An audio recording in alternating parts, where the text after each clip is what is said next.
Thank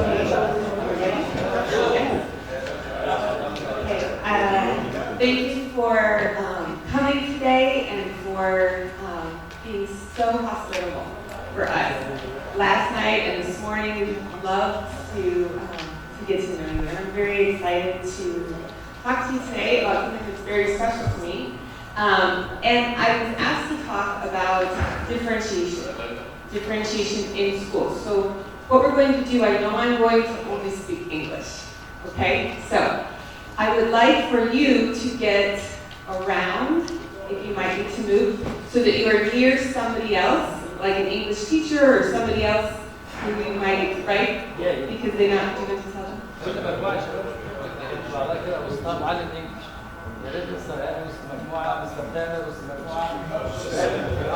شباب كل معلم يروح الجزئيه في مجموعه عشان يساعد زملائه، لو في سؤال يتسال ولا شيء يقدر يتفاعلوا مع بعض وهو يبقى ممثل عنهم، يعني يتكلم بالنيابه عنه، لان انت اكيد نفس الموضوع هتكون فاهمه كويس جدا لما يتنقل لك صفحه اللغه العربيه وتقدر تشارك، زميلك يقدر يعبر، معلم الانجليش هيبقى هو النائب عنك يقدر يعبر عن اللي انت عاوزه.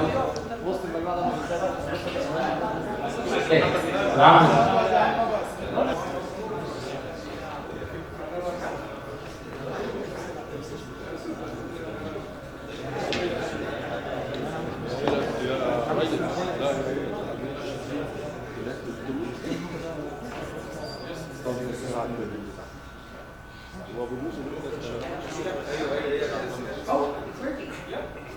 Oh my goodness, it's working. Okay, there we go. Okay, so I will talk a little and then I will stop, so if you want to share with your colleagues the translation, that will work too, okay?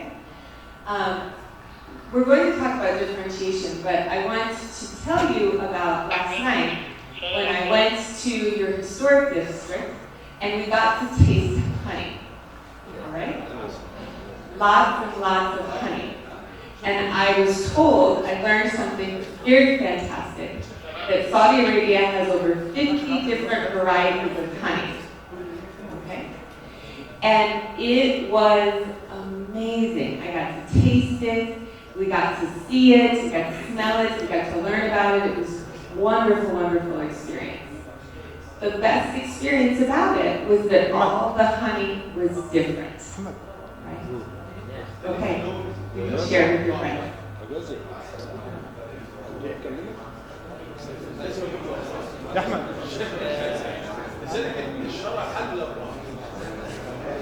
فعلا يا شباب الموضوع بيتكلم عن ديفرنشيات او التعلم المتناهي.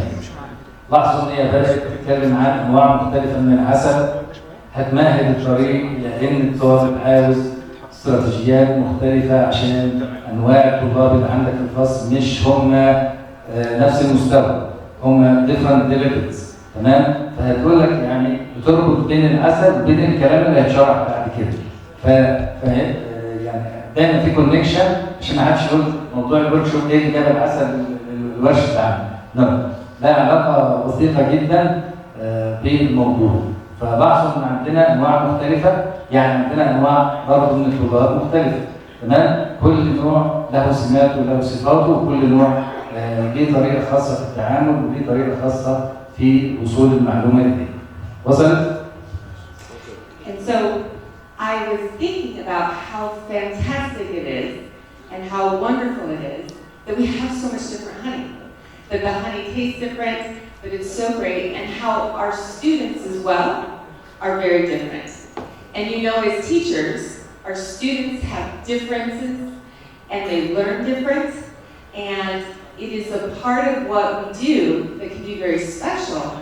Just like to create different types of honey, they work very hard to create different types of honey, that we as teachers also can work very hard to create different types of honey, right?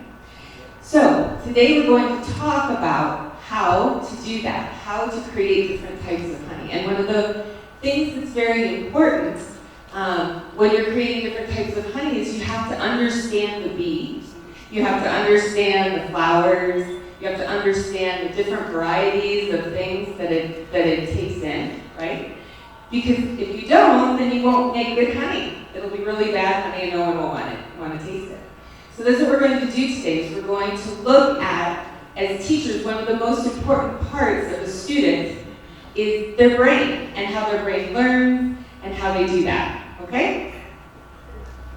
So, the brain, right? This is what we're going to talk about today.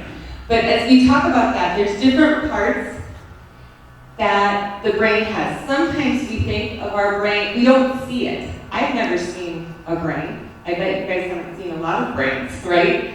And so we forget that it's there. But the brain is a real organ, and it changes. And if we can understand how it learns, sometimes we can then learn how to teach our students. Okay, you can start.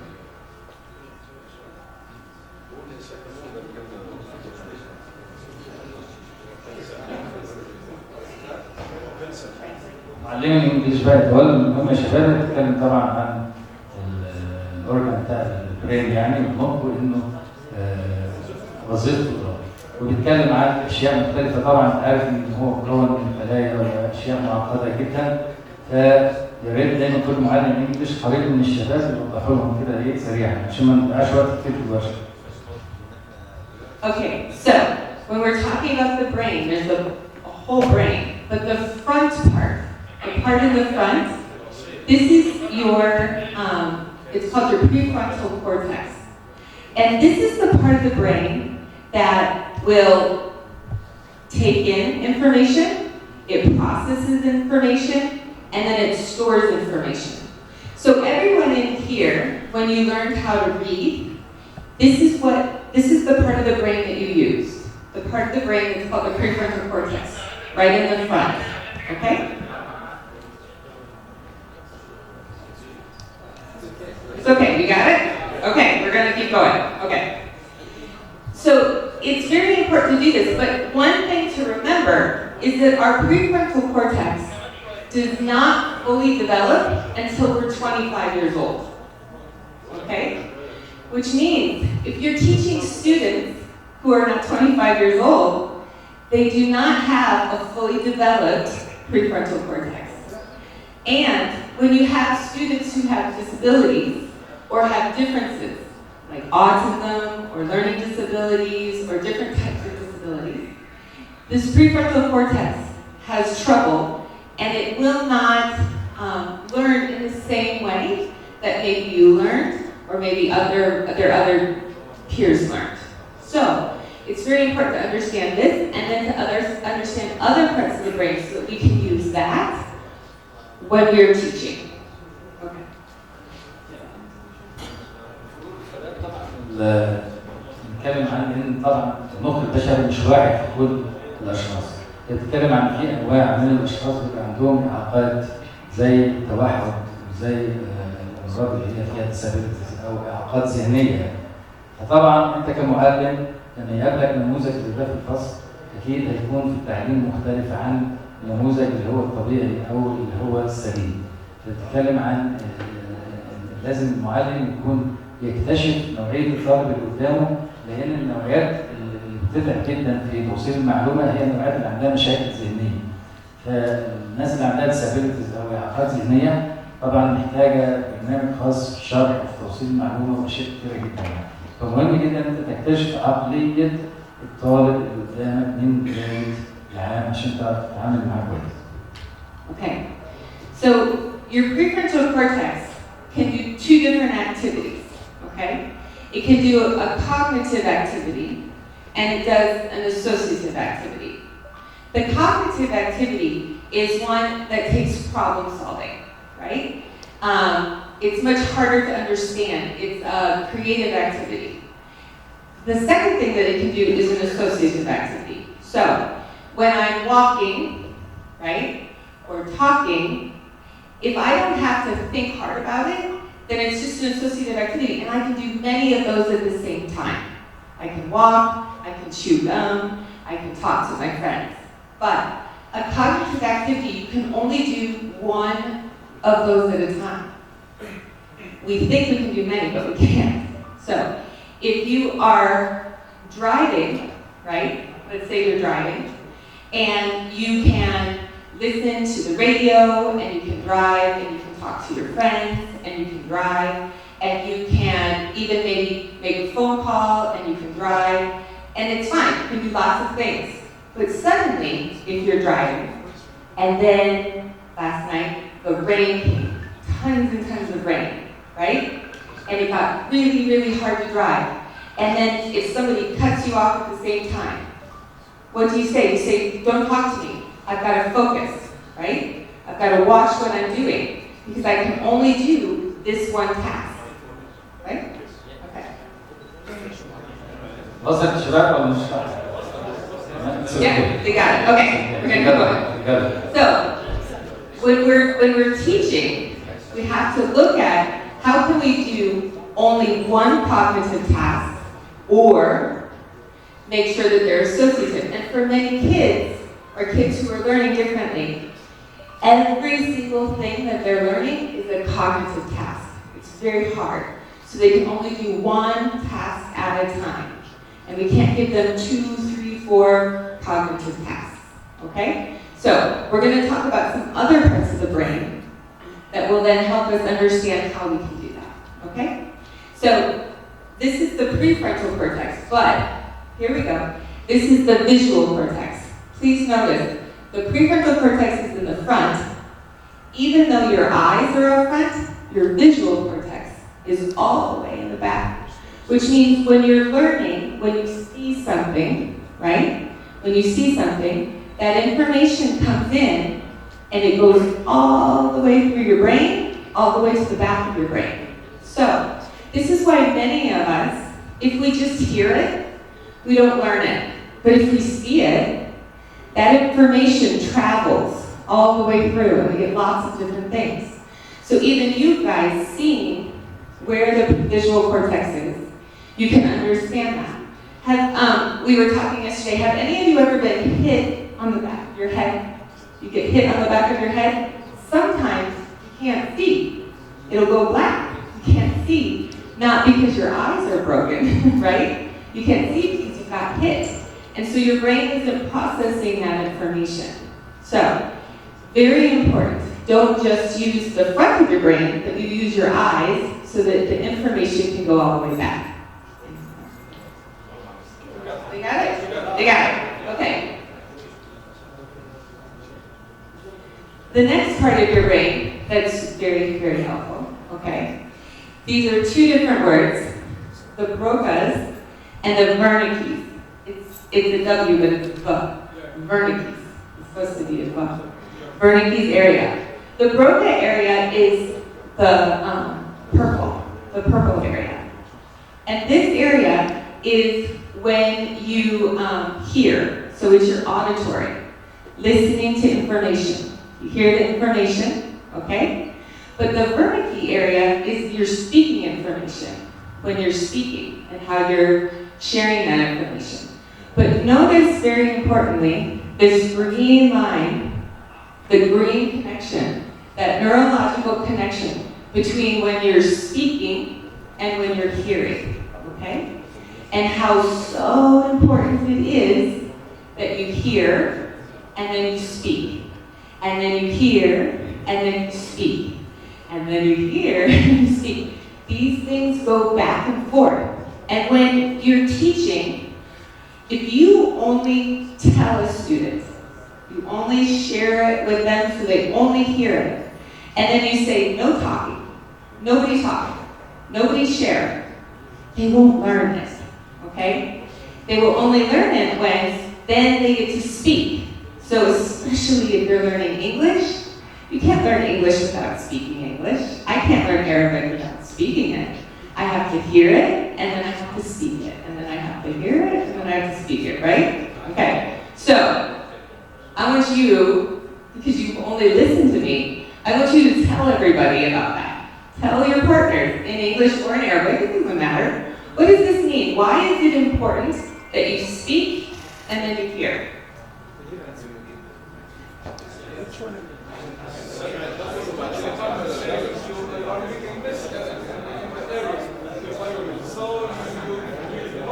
Silence your active students. You say no. It's good to speak. But they say you will have this in your environment. Okay, so he had a very important question. and a very important statement. When our students are talking, it gets crazy, right? It gets chaos, and we don't have control. It's too loud.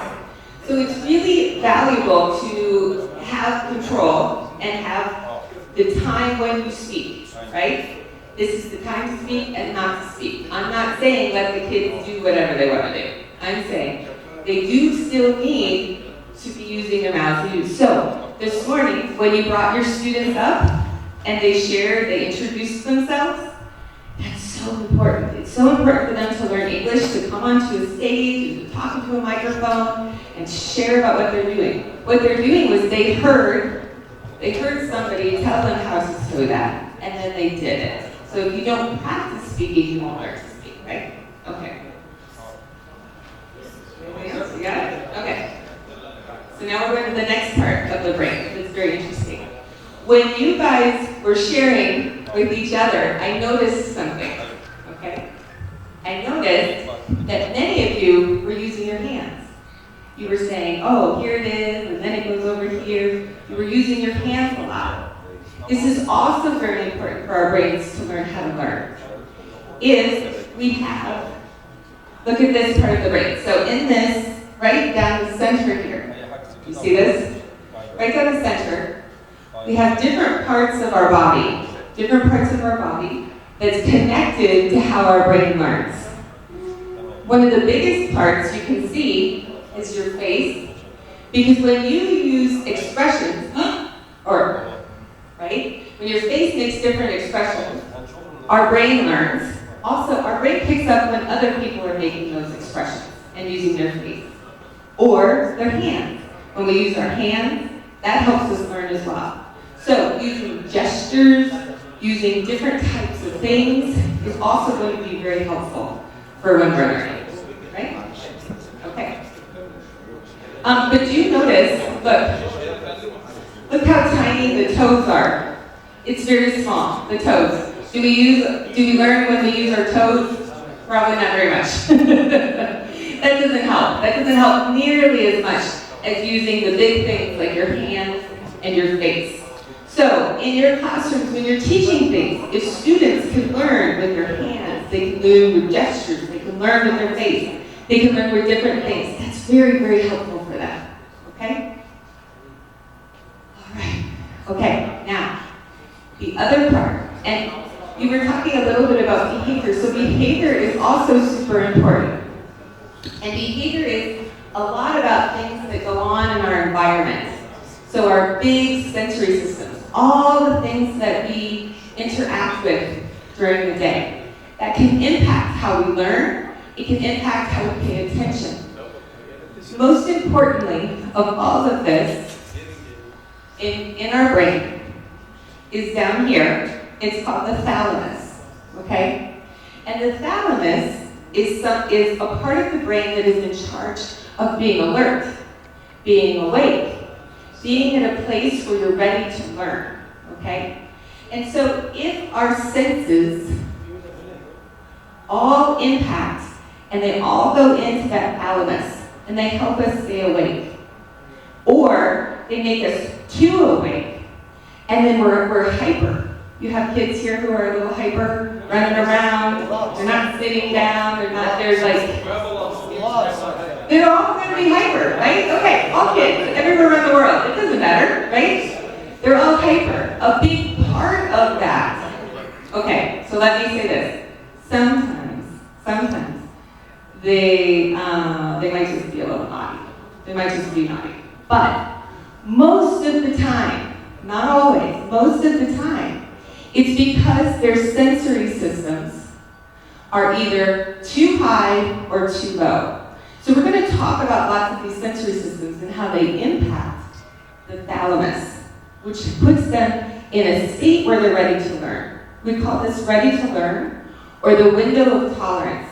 Okay, so this right here is optimal. This is where we want them. This line is like during the day. So when I woke up in the morning, I was very sleepy, right? It's very hard in the morning to wake up. And so I might be down here under hypoarousal. very, very tired. But then I had a date. And that date, you guys have very, very, very good dates here. I don't know if you know how good those dates are. They're excellent. And when I had a date in the morning, it woke me up, it made me feel better, it made me feel good, it put me into not too sleepy, right? But then, sometimes things happen during our day. Maybe we drink too much caffeine, or too much sugar, right? Or things come in and we get too hyper. Your kids might come and they might be too hyper. And so we're not in this like period of regulation where our bodies are ready to be calm and our bodies are ready to learn. That's what we want, is the body ready to learn. So all of these sensory systems impact this, of how we get there. So let's talk about each one of those. You with me? Are we good? Okay, do we need to like, no? Okay. We're gonna keep going. So, the first one is visual. And I want you to think about things that you see that are very calming to your bodies, because our bodies, even if we're not kids, even when we're adults, things that we see calm us, or things that we see can alert us, okay? So when we were in Jeddah, we went to the Red Sea at night, and the lights were on, and the waves were coming, and it was beautiful, right? And we saw the fountain, and just seeing that was so calming. It was very calming and lovely, right? There's other things that you will bring your attention to. So if it's like bright colors, or highlighted, or it's things that have big contrasts, like the white and the black, if they're next to each other, that might bring your attention to it. And that might help you learn to either go up or go down. Now it's important to remember that all kids are different, and all of you are different. And all of us take in things in different ways. But if we can understand what that is that we're taking in and what that is that we're learning, it can be very helpful. Okay. So taste and smell, you remember I said the dates. Very good. Very good. The dates can help us come up. There are other things that we can eat, and remember, taste and smell are very similar. Okay? Last night we smelled roses. We had roses. Amazing roses. What does that do to you when you smell roses? Does that calm you? Or does that bring you? It's calming. It's so calming. Lavender, mint, roses, all of those things. When you smell them, it's very calming. It's very calming. Yeah. It's relaxing. It brings you back down. However, things that are spicy, what does spicy do? Woo! You get excited, right? It alerts you. It can bring you back up. Sour things, woo! Or crunchy things. If you eat nuts, sometimes that can keep you awake. It can bring you back up to more of an alert stage, okay? So lots of things like that. Now sugar would be kind of that sweet, right? So sugar will bring you back up. It will make you think, oh, here I am, okay? So the alert or the calming. The calming also are things that can be kind of like, the bland, that don't have that like sharpness to it. Like that's why a rose is so wonderful, because it has a nice, sweet, bland smell to it. Can you think of other things? Maybe share with each other. What do you think of when you think of things that smell or taste that either alert you or make you calm? What do you think? شباب بس اشرح النقطة سريعا ودايما بنعاني منها مع الأطفال بالذات. يعني نوعية الأكل اللي بياكلوه ونوعية الحياة اللي بيعيشوها بتتسبب في إن أحيانا الطفل ده تلاقيه هايبر أو أحيانا تلاقيه هادي، وده بيأثر جدا على استقباله للمعلومة يعني. فعشان كده بنقول دايما مثلا في المقاصد في الحاجات زي كده بلاش يبقى فيه مثلا شيبسي، بلاش يبقى فيه بيبسي، بلاش يبقى فيه حاجات من اللي هي بتخلي الطالب هايبر اكتف. ساعات البيئة المحيطة السراوندنج اللي بتبقى حوالين الطالب نفسه بيئة مثيرة بتخليه دايما طول الوقت عصبي هايبر. فدي نوعية بتأثر جدا تعليميا لو ما اكتشفناهاش وما تعاملناش معاها كويس. دي مهمة جدا جدا. هي بتسال الدكتوره ليزا دلوقتي سؤال، تقول ايه الحاجات اللي ممكن زياده عن دي تخلي مثلا الشخص بصفه عامه او الطالب قال يعني هاجي كده واستقبل معلومه، او ايه الحاجات اللي ممكن تثيره وتخليه اكثر هيبره من الاشياء اللي انتم شايفينها. عنده حاجه يقدر يشارك يقول.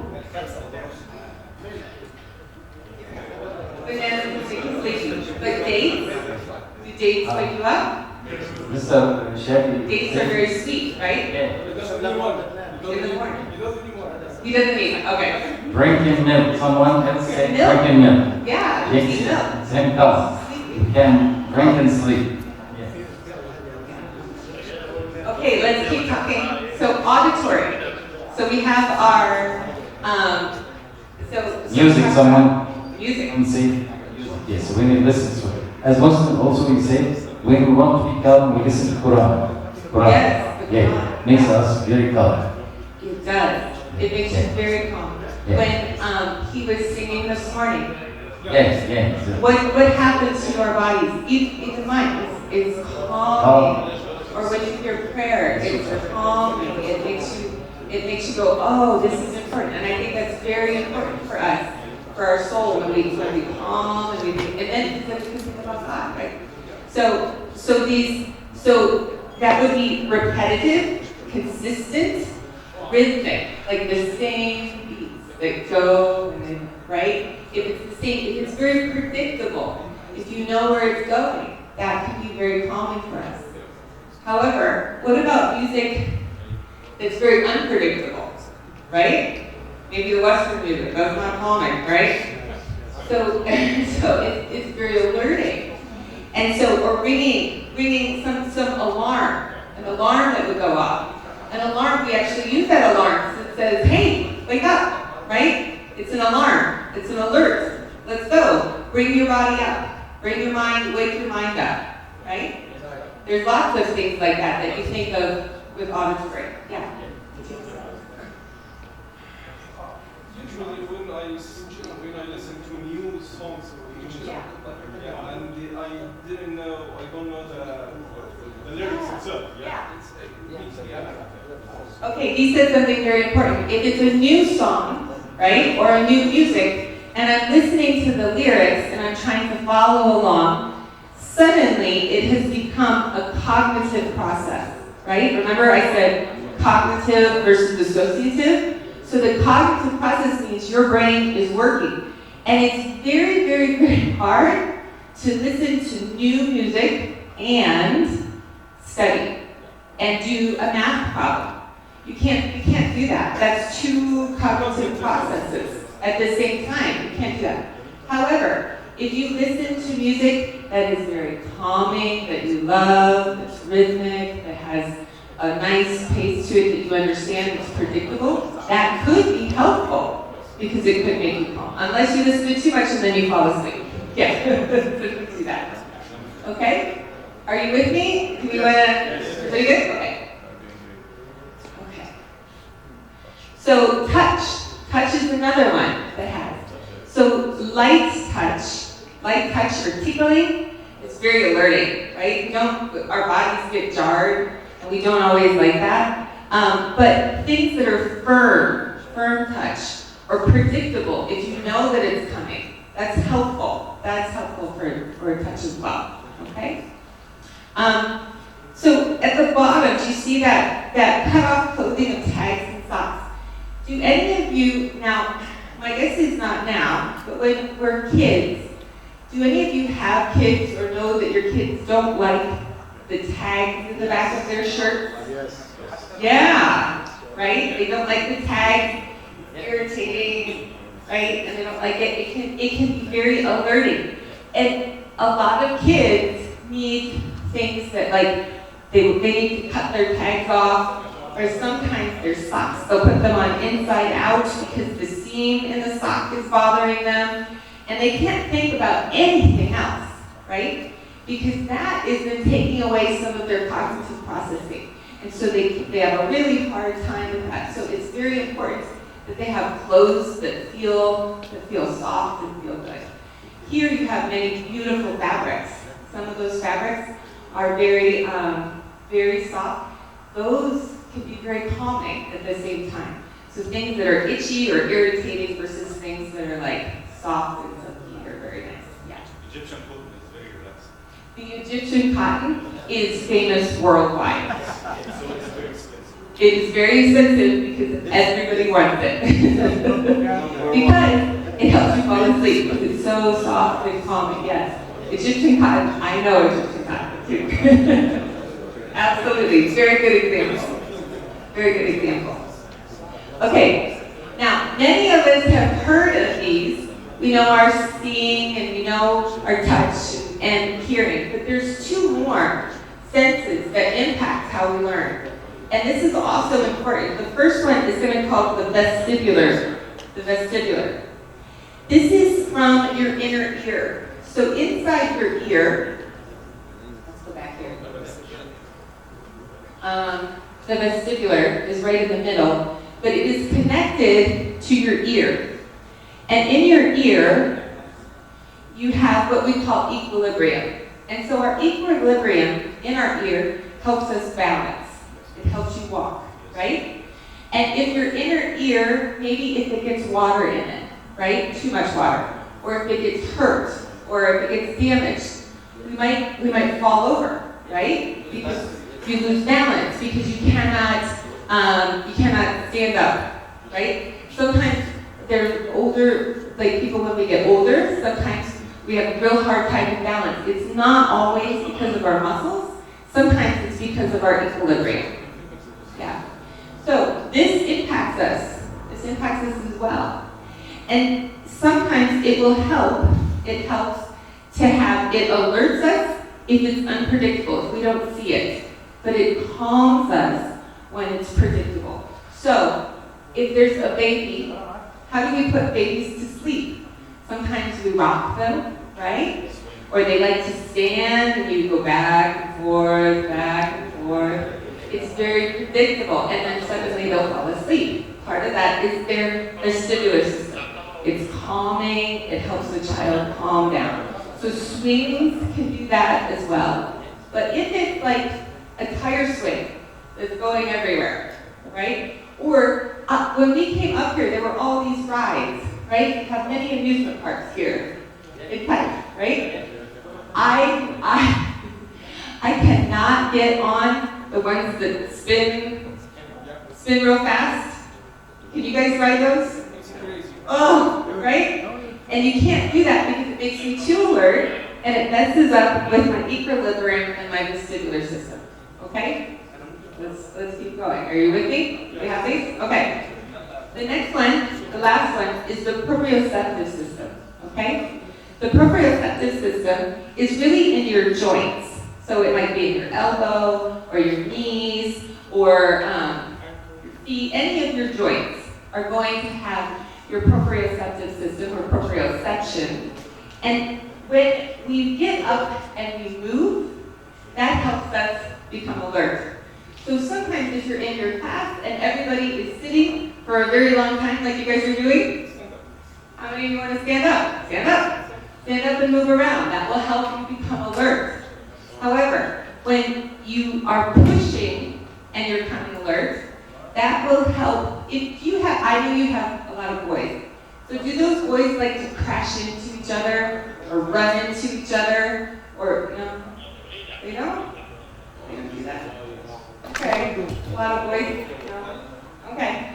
So some of the boys will like to do that in the United States at least. They crash in, and so sometimes it's helpful to play soccer or football, right? Football, or to play sports. When we play sports, that can be very calming, not just for our body because we got exercise, but it's also calming for our brain.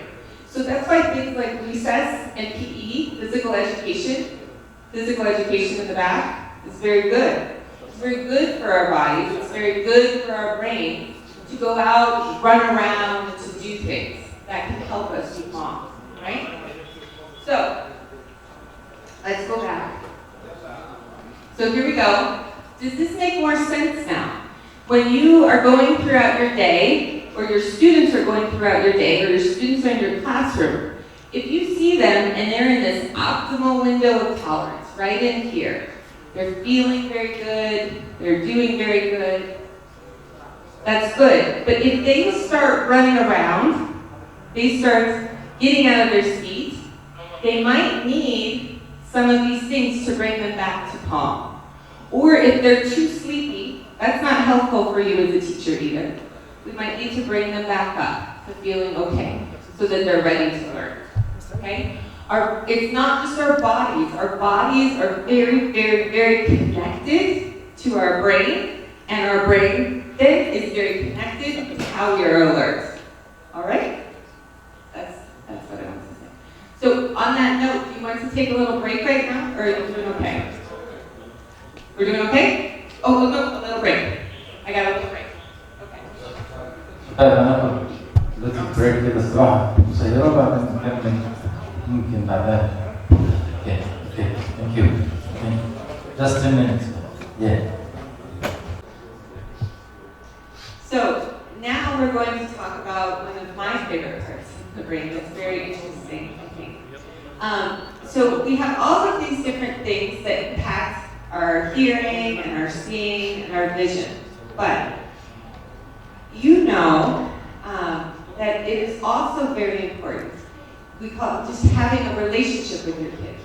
Making sure that your students feel safe. Making sure that your students feel like they are in a place that is okay for them and good for them. And sometimes we talk about how that's in the heart, right? That you teach with the heart. But it is actually also in the brain. So our brains also need to feel safe. Our brains need to feel like they are okay, right? So I have a story of a student when I was a very new teacher, brand new teacher, first year teaching. I didn't know what I was doing. And I had kids that struggled a lot. They were very upset, they were very hyper, they were very rarely calm, struggled a lot. And I remembered at the very beginning, you know what, I don't think they have breakfast before they come. And I think they're hungry. I knew this. They didn't eat before they came to school. And I knew as a teacher, as me as a person, if I'm hungry, I can't learn. It's too hard to learn if you are thinking about something else, right? Some of your needs aren't being met. And so I thought, okay, well, I will go to the store and I will buy some granola bars and some bananas. But I bought like the good granola bars with like the chocolate chips. So they're really just a cookie. It's not very healthy. So I thought, oh, I gotta buy something healthy. So I bought some bananas too. And I brought them into school and I put them on the table. And in walks my first student, and he saw the granola bars and he went, oh, granola bars. And he was very happy. And he sat down and he ate the granola bar and he was really excited about it. And I thought, I am the best teacher. I've got this. I know how to do this. But then, it's not going to go well. The second student walks in and he sees the granola bars and the bananas and he gets very angry. And he picks up the bananas and he throws them. And he said, I don't want any bananas. And I thought, like, what is wrong with you, right? Like, that doesn't make any sense. Nothing is wrong with the bananas. Why would you get so mad and so angry about the bananas? But let's take a minute and talk about this limbic system and what might be going on. Because do you think it was really the bananas? Did it have anything to do with the bananas? Yes. Thank you. It had nothing to do with the bananas. The bananas really are not important. What's important is what's going on here, what's going on in our limbic system. So, notice one thing that's very interesting. When we talked about, when we talked about this, I said, this is very important, the thalamus, right? Very important because it regulates our ability to stay awake. Over here, we also have the thalamus. It's the same thing. And it's a part of this system as well. And this system is very deep inside of our brain. This system is what regulates and what tells us that there is something scary or bad that's going to happen, okay? And it's kind of like our, if the prefrontal cortex is the CEO and the executive, this system is the police and the fire station, okay? These guys are the emergency responders. They say, oh, okay, we've got to do something here. So, what happens is up here, when the cingulate gyrus communicates something is going on. So if you were at home and you were asleep and suddenly there's a fire in your house, or if you're swimming and suddenly you start to drown, or if something goes bad, okay, something is scary or is going to hurt you, your cingulate gyrus goes, hey, something's going on here, and it tells the brain down here, it goes down to the amygdala, and the amygdala is this tiny, tiny little guy right here. It is the size of an almond. It really exists. It's right here. It's this little almond inside your brain that sets off the alarm. And it says, whoa, there's a lion, and the lion is coming to eat me, right? I got to do something. Now, this is fantastic because what your brain will do, I didn't stop to translate. Are we good? We're good? Okay. What your brain will do then is the amygdala sends off an alarm and it tells these two things, the hypothalamus and the hippocampus, and it says, okay, there's a fire, we gotta do something. The hypothalamus usually, during normal activity, is in charge of memory, okay? It helps you remember, it helps, especially short-term memory. It will go, okay, this is what I need to know or is happening. And it shuts off. It shuts off memory, okay? And it will start to produce and tell your prefrontal cortex to stop thinking. Don't think. I don't want to remember this, and I don't want to think logically about this.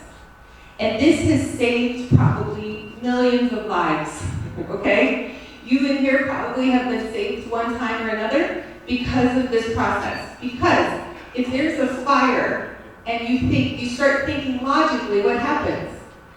You take too much time. It's too much time. You cannot do that. You have to get out of there. And you have to get out of there fast, right? And so you don't think logically. You turn off your brain, and you turn off the front part of your brain, and you go into your kind of like instinctual brain, and it says, okay, we gotta go. We gotta run out of the building, or we gotta get out of the water, or we gotta do something really fast without thinking about it. So that's what happens. And then the hippocampus down there does something really great. It sends you all kinds of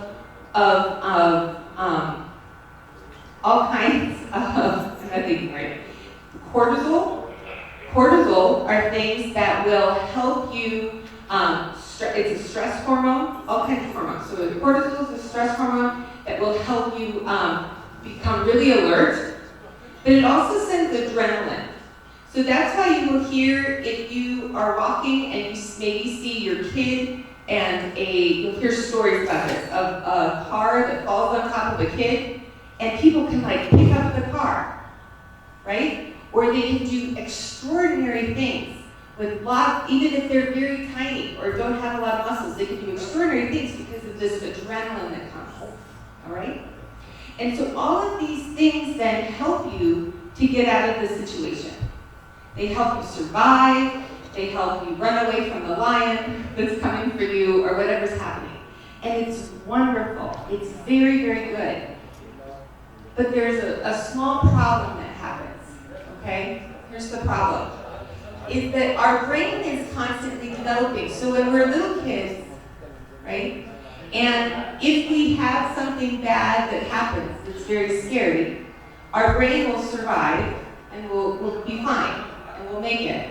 But if it happens again and again and again, and it happens over and over, and we have experiences that are unsafe many, many times, what happens is that our brain then starts to develop differently. And it says that this is the most important part of the brain. This is very important. And the prefrontal cortex, the part that thinks logically, is not important. We don't need that, we need this.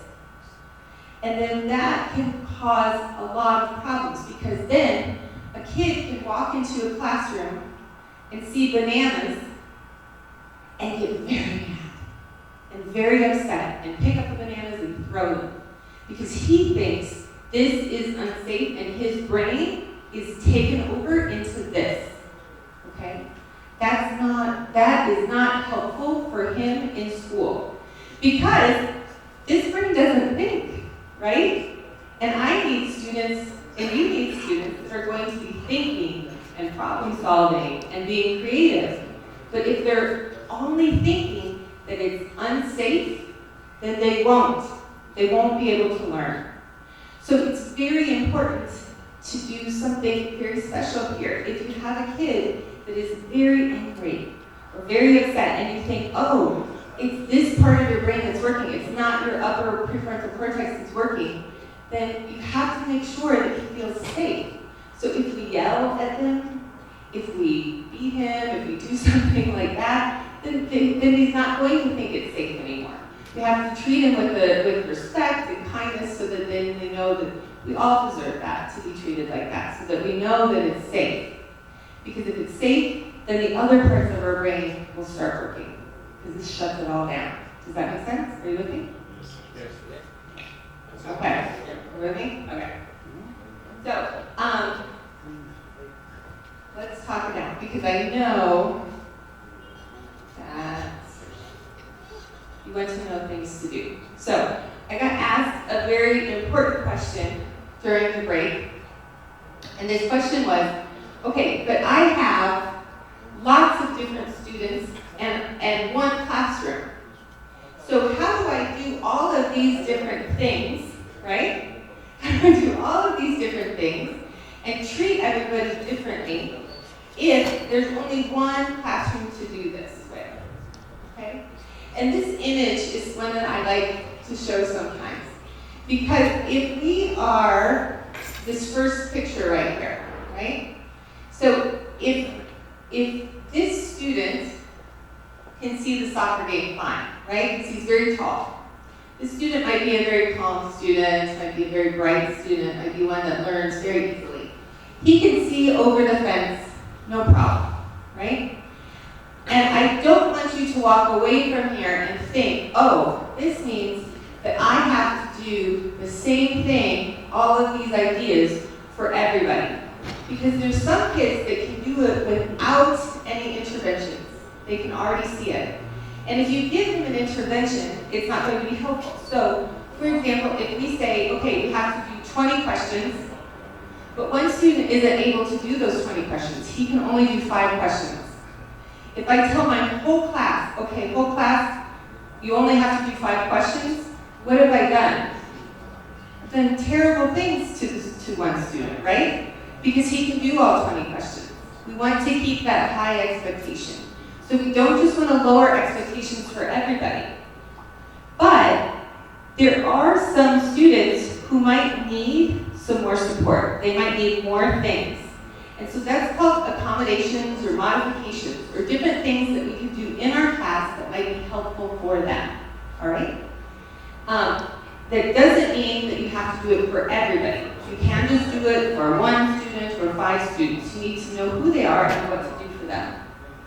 The other thing that can be helpful, however, is if you have things in your classroom that you can do for everybody that still doesn't lower those expectations. Those are called universal design for learning, and that can also be very helpful. Okay, but we want to know some things that we can do, right? I talked a lot about the brain and about the theory, about why we do it. But here's some ideas that we can look through. Can you see those? If you can't see them, if you go to the thing, you can pull it up on your phone. The QR code will also help you pull it up so that you can see what different things that we can differentiate in our classrooms, okay? So, differentiating content. Content means that this is the stuff that you're going to be teaching. So, your subject matter. If you're teaching math, content is your math class.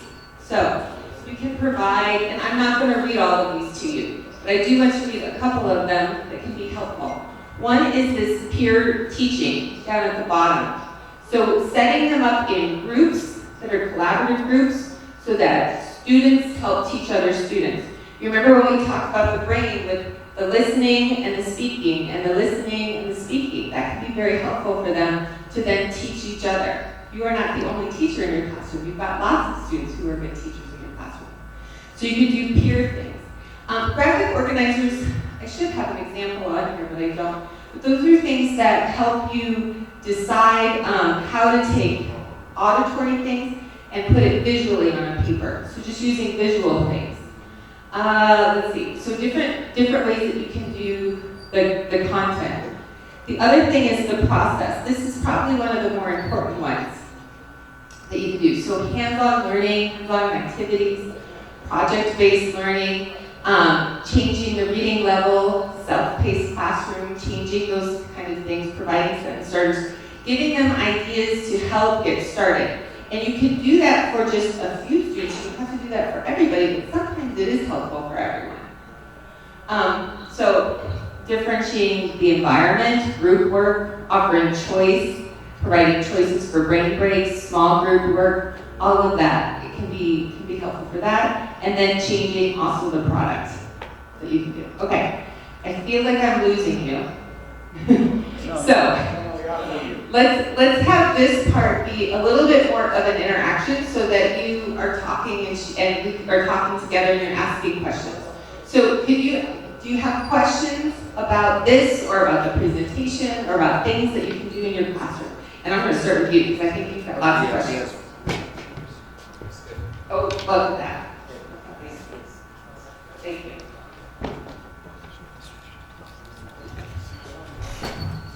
Sit down. Okay, it's about now. Let's start first to welcome you again and again. Okay, I discussed with you some points which I have already taken here in my paper. And this time I want to concentrate on one point, one thing. That is the short-term memory and the long-term memory. And how are we going to improve these two terms for a kid, for example, in first year, second year, and so on, for the kids in general? Yeah. I know that the long-term memory can be improved by repetition, repeating once, twice, and so on. But we want also some other methods that we can use to develop the long-term memory and the short-term memory. So great question. This is what that is all about. So all of these things are helpful for that long-term memory. Yes. To help do that. First, you have to make sure that the student feels safe, right? They feel safe and they feel like you and we have a good relationship, right? That you as a student, you know that the teacher cares about you or wants you to do things, so that they feel safe and they feel like they trust you. And as soon as that happens, then all these other things are going to open up in regards to if you have them use gestures, you have them use their body, if they get up or they're making something or they're creating a project. Change the environment. Yes, use your hands. This is not just some students do all this, we all learn better with our hands, right? This is better for long-term memory because if you're listening and you're speaking, it goes throughout your whole brain. That's helpful for that. Seeing things goes through your whole brain. That's helpful for long-term memory. So combining all of these things and doing things that you will give them visuals or you will give them things that they're doing instead of just standing in the front and just talking. That is really hard to learn for anyone. Kind of like I'm doing right now. Yes, so participation for the students is very, very important, right? Yes. The teacher himself can be a creator of his own theories, plus the theories which you have studied in the university. You can create your own theory at the school, at the in the period itself. You can change from one theory to another. You can create your own theory also to help these students get benefit of what you are saying. Yes. Yeah. Yes. That's a very important point. Very And this comes also with the experience of the teacher himself. Yes. Whenever you have, the more experience you will have, the new things you will get, the new theories, I mean. Yeah, the more experience, because the more ideas you have, the more Yeah. tools that you have. Yeah. That's it. Thank Very you good. so much. Thank you so much. Excellent job.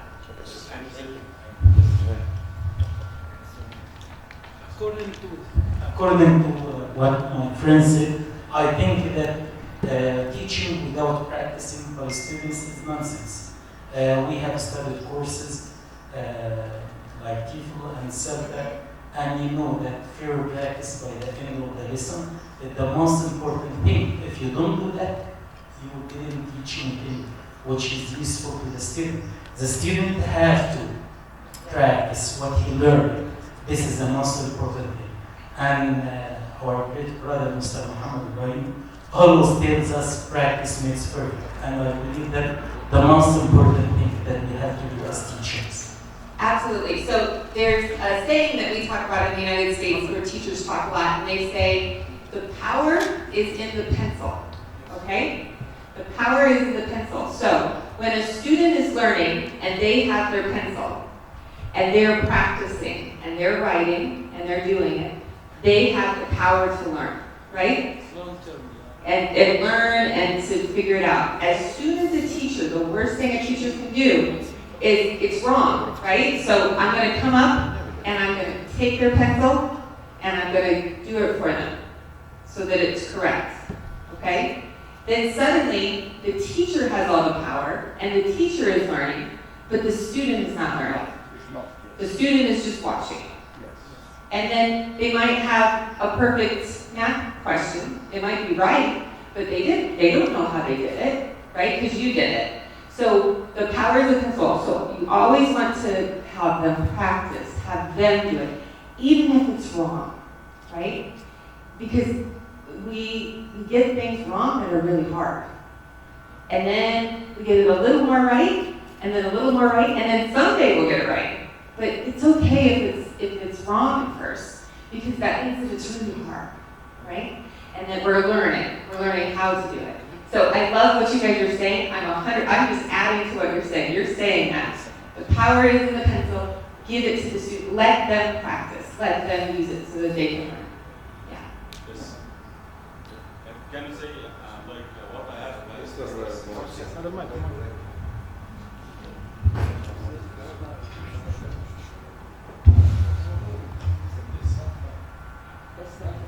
Yes, ma'am. From what I understood from you, Mr. Muhammad, is just not telling the information to the student all the time. Yeah. I have to make the student see it. See it. Yes, as I have just said to you, that if you tell me something, I forget it. If you show it to me, I will never forget it. Yeah. Yes, it's very important also to make the students extract or exploit what I want to say. For example, if I'm teaching conditional F, the first condition, I don't have to say that present simple will. No. I have to write a example and ask the student, what did you notice from it? So the student can say, if we put the present simple after F, we can bring will plus it. Yes. 100%. Absolutely. I totally agree with you. Thank you very much. Yeah. So seeing it, hearing it, talking, all of those things, using your bodies, so they're all very important for learning. Yeah. Hello, Hello. Mr. Mahmoud. I am Arabic teacher. I can't speak English good. You're speaking very English. We care about personal difference of students. We make a lot of time to take him attentive. We use different strategy to hear, like relative learning, like learning with games, like exchange rules. But maybe I find the student doesn't accept all of this. What I do with the yes. The student is not. So, Magda is asking about that he sometimes use some teaching strategies which is different. Some students may accept and some students didn't accept. So he asked about what can he do to deal with this, to deal with this. Okay, so first I heard him say, when I was listening to you, you said like you might use games. Did you say that? Use games for that? Games are great for kids because then they're learning, they're using their bodies, they're using all different kinds of things to learn. But sometimes they don't want to do it, even if it's good or even if it's fun, because it's so new, right? And they don't know the routine and they don't know why you're doing it. And so I think it's important to when you've got new strategies, that you have to give them a little bit of time to learn how to do it. So if you try something new and you try it for only one time and it doesn't go well, like that's not helpful. You gotta keep trying. Yes, and you might need to do it many times so that they understand that, oh, this is why he's doing it. This is how I'm learning. I know it's very different. It doesn't feel good. Sometimes students don't like things that are different. None of us like things that are different, right? But students particularly, they don't like it changing. And so it can be very hard when you do something new. So I would say you need to try it 5 times before you say, oh, it's not going to work. Like keep trying a new game or a new visual or a new strategy or something that's new. Give them the chance to get it, and to practice it so that they understand what they're doing. Yeah. Yeah, I want to say something. I told my teacher that you are not a preacher, you are a mentor. Don't talk a lot, please. Encourage the students to talk all the time, to practice, to participate during the period, because if you didn't share, he will fall asleep after some time, or he will play with another his classmates. So you have to engage him all the time. One of the things that encourage students to engage is to use various teaching strategies, not one strategy. As you know, we have something called multiple intelligence. Sometimes some of them are visual, sometimes some of them are kinesthetic, sometimes some of them are auditive. So you have to discover as a teacher the suitable teaching strategy which suit each one. I think also the feedback. The feedback is important for the students. When you finish, you have to evaluate, you have to assess your students. As we know, we have something called formative assessment. Formative assessment is so very, very important, very, very crucial, because it will give you detailed feedback about each student, and at this point you can put your plan. How can you deal, how can you solve your problem with this student and with the other one? So a lot of things that as a teacher we have a lot of things that we should do. It's not an easy task, it's a difficult task. So put in your mind that you should do your effort to reach your goal. This is very important from my point of view. Yeah. I think this is why you got Principal of the Year, right? Yeah. Yeah, thank you. You have a very good leader, so a lot. Thank you. Thank you so much. By the way, Thank you. Mr. Muhammad told us that you are not a preacher, you are an orchestra conductor. Yeah. And you have to make everyone in the class do his Yeah. job. Thank you so much.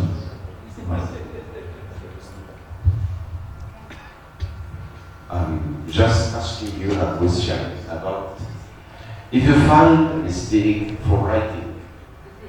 The student write, for example, A. In a proper, you just say that he has written A, but in not a proper way, from right to left, not the same way as we have learned.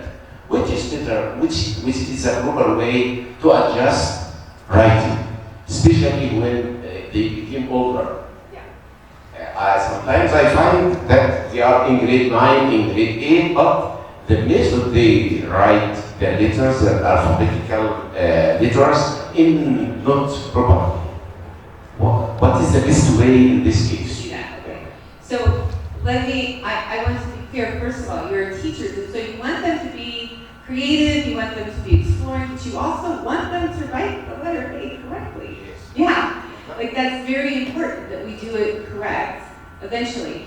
He had said something that is really important in regards to formative assessment to summative assessment, okay? And so if we think about that concept with, we want to get to summative assessment where the A is correct, okay? But before we get there, we've got lots of other steps here that are very helpful, and that's that formative assessment, where you're getting small feedback and small suggestions about how to write your A correctly, to use the example, okay? So what I think is the most helpful is you have them practice over and over how to do it. They see models, right? They see other peers teaching them how to do it. They see you showing them, this is how it is done. Doing that over and over and over again, many different small times. And then at the end, you go, okay, you gotta get it right now. Because at some point, you want them to write it correctly, right? But that doesn't mean that we can't be exploring over here and be maybe a little bit more gentle with how we teach them how to do it, so that they can come up with that, right? Is that answered? Yeah. The problem is that they become older and they get tired and get angry when you give them some instruction at this point. Yeah. Okay, this is a problem. So I would say that now is behavior. Like they learned how to do it, now they just don't want to do it because they're lazy, and so then you say you gotta do it again.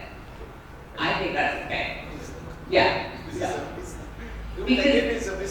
Because there's a difference between learning and between, oh, you're too lazy to do this correctly. You've got to be good. You've got to figure out how to do it. And it is okay to say, you've got to do it right.